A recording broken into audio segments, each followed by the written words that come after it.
makna dari berkah itu ialah ziyadatul khair, bertambah-tambahnya kebaikan. Dan pernikahan yang barokah tandanya itu, yakni manakala kedua insan itu semakin bertambah-tambah ketaatannya dan kecintaannya terhadap Allah dan Rasulnya.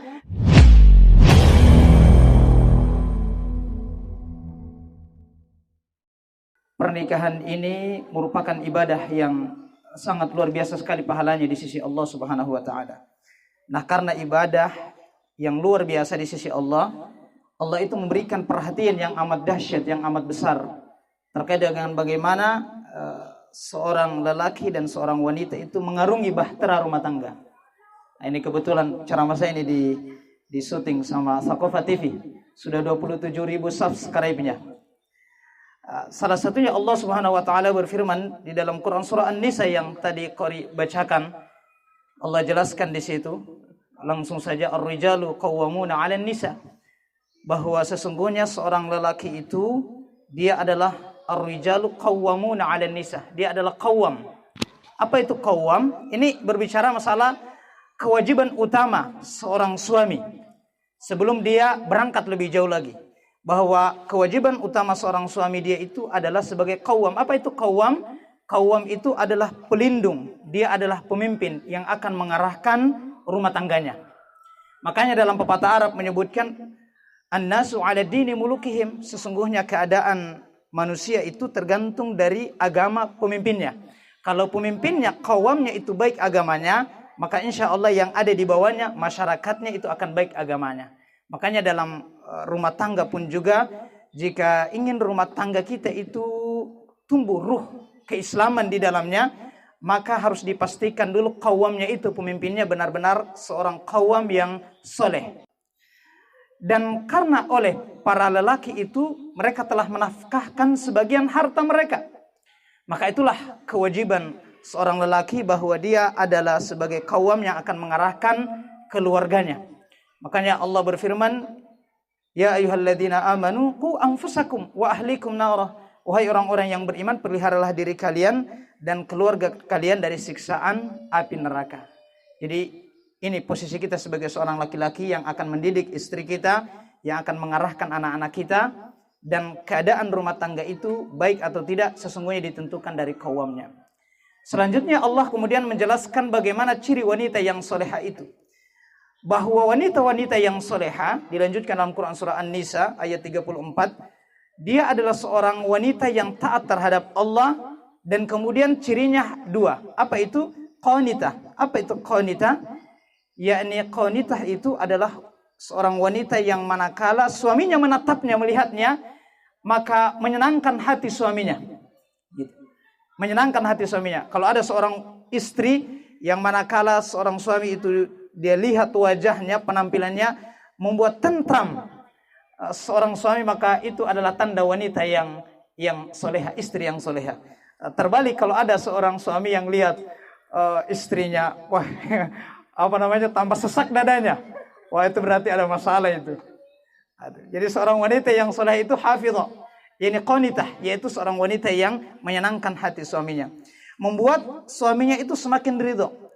Dan inilah sebaik-baik amalan ibadah yang harus dikerjakan oleh seorang wanita, yakni bagaimana dia berusaha sekuat tenaga membuat hati suaminya itu ridho. Makanya Rasulullah SAW menjelaskan dalam salah satu hadisnya, kalau aku boleh memerintahkan seseorang itu bersujud selain daripada Allah, maka aku akan perintahkan seorang wanita itu sujud terhadap suaminya. Itu lantaran luar biasanya bahwa surga seorang istri itu terletak dari keridhaan suaminya. Di dalam hadis yang lain Rasulullah SAW menyampaikan keadaan tanda-tanda wanita yang soleha itu jika dia melakukan 4 hal. yakni manakala dia berpuasa di bulan suci Ramadan. Ini sebentar lagi insya Allah kita akan sampai di bulan suci Ramadan. Yang kedua, jika dia melaksanakan salat yang 5 waktu, salat wajib. Yang ketiga adalah jika dia menjaga kehormatannya. Menjaga kehormatannya, tidak berzina atau kemudian tidak melecehkan kehormatannya, mengumbar auratnya, melihat, menampakkan auratnya kepada laki-laki yang bukan mahramnya. Dan yang keempat adalah jika kemudian dia senantiasa menjadi seorang wanita yang membuat hati suaminya itu ridho terhadapnya. Maka kata Rasulullah SAW, dia boleh masuk ke dalam surga ke pintu mana saja. yang dia pilih. Jika wanita ini berhasil melakukan 4 hal. Dan ini saling berkaitan erat, dijelaskan oleh para ulama. Seorang wanita yang soleha itu, dia tidak boleh terpisah dari 4 hal ini. Nah, ini yang terjadi di zaman sekarang ini. Ada wanita yang soleha, istilahnya dia terputus. Misalkan dia taat sama suaminya, tapi dia tidak sholat, gitu. Atau dia taat terhadap suaminya, dia tidak puasa di bulan suci Ramadan. Atau dia rajin sholat, tapi kemudian dia tidak taat terhadap suaminya. Ini menyebabkan wanita tersebut kemudian tidak mendapatkan jaminan surga di sisi Allah Subhanahu wa taala. Kalau dia sudah lakukan 4 hal ini, insya Allah dia bisa masuk surga ke pintu mana saja. Makanya Rasulullah SAW menjelaskan dalam hadis yang lain, jika ada seorang wanita yang kemudian dia melaksanakan sholat, tapi membuat suaminya itu murka terhadapnya, maka ada 3 golongan seseorang yang tertolak sholatnya. Salah satunya adalah seorang wanita yang sholat, tetapi hati suaminya itu dalam keadaan tidak ridho atau murka terhadapnya, sampai kemudian suaminya itu ridho. Berikutnya adalah tanda wanita yang soleha itu selain hafidho, yakni selain qanitah, yakni hafidho, yakni senantiasa menjaga dirinya ketika kemudian suaminya keluar dari rumah. Yakni ketika suaminya itu mencari nafkah, maka dia akan menjaga keluarganya, menjaga kehormatan suaminya, tidak akan mengumbar kehormatan ataupun aib suaminya di luar sana.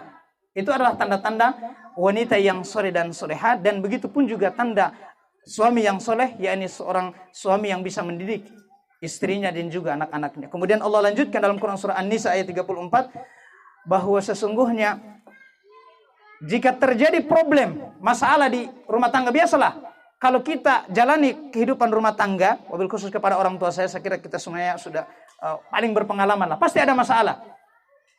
Dan jika ada masalah, kita dapati kondisi istri itu dalam keadaan nusyuz.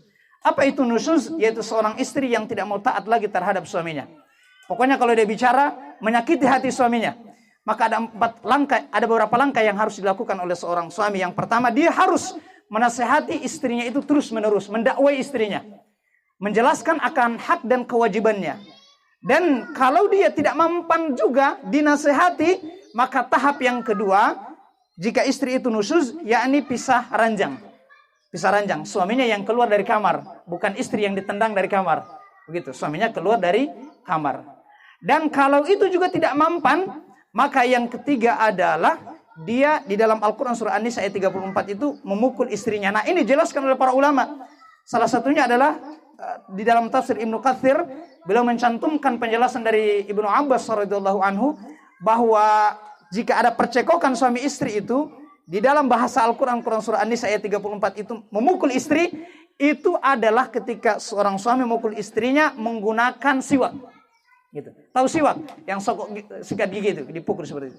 Jadi tidak disiku setengah, apalagi di smackdown. Itu KDRT itu.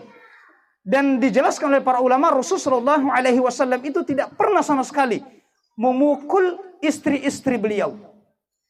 Jadi seorang lelaki, seorang suami yang gentleman itu, dia tidak akan menyakiti, apalagi menyakiti fisik istrinya. Dan itu tidak pernah dicontohkan oleh Rasulullah SAW dan juga kemudian kalangan para sahabat. Jika permasalahannya itu bukan persoalan akidah, hanya persoalan percekokan biasa saja. Dan jika ada permasalahan di dalam Quran surah An-Nisa ayat 34 dilanjutkan, maka kita hadirkan kedua belah pihak dari keluarga laki-laki dan keluarga perempuan. Maka itulah hal-hal yang mesti kita lakukan dalam mengarungi bahtera rumah tangga. Dan insya Allah jika kemudian kita berhasil, kewajiban kita sebagai seorang suami kita jalankan, dan kewajiban kita sebagai seorang istri kita jalankan, maka keluarga itu akan menjadi keluarga yang sakinah. Wa min ayatihi an khalaqalakum min anfusikum azwajan litaskunu ilaiha wa ja'ala bainakum mawaddatan wa rahmah inna fi dzalika laayatin liqaumin yatafakkarun. Bahwa sesungguhnya salah satu tanda-tanda kekuasaan Allah. Wa min ayatihi, coba perhatikan di dalam ayat ini Allah mengawali dengan kalimat wa min ayatihi. Di dalam Al-Qur'an itu kalau kita kaji, setiap Allah menggunakan diksi ayatihi atau ayatuhu, sesungguhnya Allah sedang mengarahkan hamba tersebut supaya dia semakin dekat kepada Allah. Misalkan kalau kita baca dalam firman Allah, inna fi khalqis samawati wal ardi wa ikhtilafil laili wan nahari la ayati liqaumi yatafakkarun. Sesungguhnya dalam penciptaan langit dan bumi, silih bergantinya malam dan siang, semuanya itu terdapat ayat-ayat Allah bagi kaum yang berfikir. Begitupun juga Allah menggunakan kalimat ayatuh dalam Quran surah Al-Anfal ayat 8, ayat 2. Innamal mu'minuna alladhina idza dzukirallahu wajilat qulubuhum wa idza tuliyat 'alaihim ayatuhu zadatuhum imanan wa 'ala rabbihim yatawakkalun. Orang-orang yang beriman itu manakala disebut nama Allah, Allah, maka bergetar hatinya, dan apabila dibacakan ayat-ayat Allah kepadanya maka bertambah-tambah keimanannya, dan hanya kepada Allah mereka bertawakal. Pertanyaannya, kenapa Allah mengawali di dalam Quran surah Ar-Rum ayat 21 dengan kalimat wa min ayatihi? Itu menunjukkan bahwa tiada lain tujuan dari pernikahan itu adalah agar kemudian kedua hamba ini semakin dekat kepada Allah Subhanahu wa taala.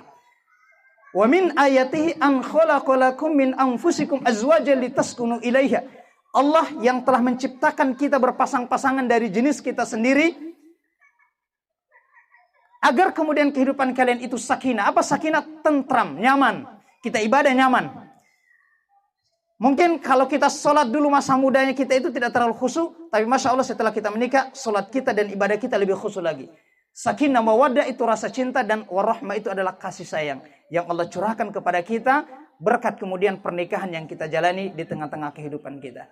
Demikianlah apa yang kami sampaikan pada kesempatan ini. Semoga apa yang kami sampaikan insya Allah bisa menjadi bekal wabil khusus kepada saudara Jeffrey dan saudari Sarmila. Dan semoga pernikahan mereka menjadi pernikahan yang sakinah, mawaddah, warahmah, dan barokah. Makna barokah itu ziyadatul khair, bertambah-tambahnya kebaikan. Makanya para tamu undangan datang mendoakan. Apa doanya? Barakallahu laka wa baraka alaika wa jama'a bainakuma fi khair. Semoga Allah memberkahi pernikahanmu. Makna dari berkah itu ialah ziyadatul khair, bertambah-tambahnya kebaikan. Dan pernikahan yang barokah, tandanya itu, yakni manakala kedua insan itu semakin bertambah-tambah ketaatannya dan kecintaannya terhadap Allah dan Rasulnya. Dan semoga insya Allah dimudahkan rezeki mereka, dilanggengkan pernikahan mereka, dan semoga kita pun juga yang hadir pada kesempatan ini, Allah Subhanahu wa taala semakin menjadikan keluarga kita keluarga yang sakinah, mawaddah, warahmah, dan barokah. Kami akhiri, wassalamualaikum warahmatullahi wabarakatuh.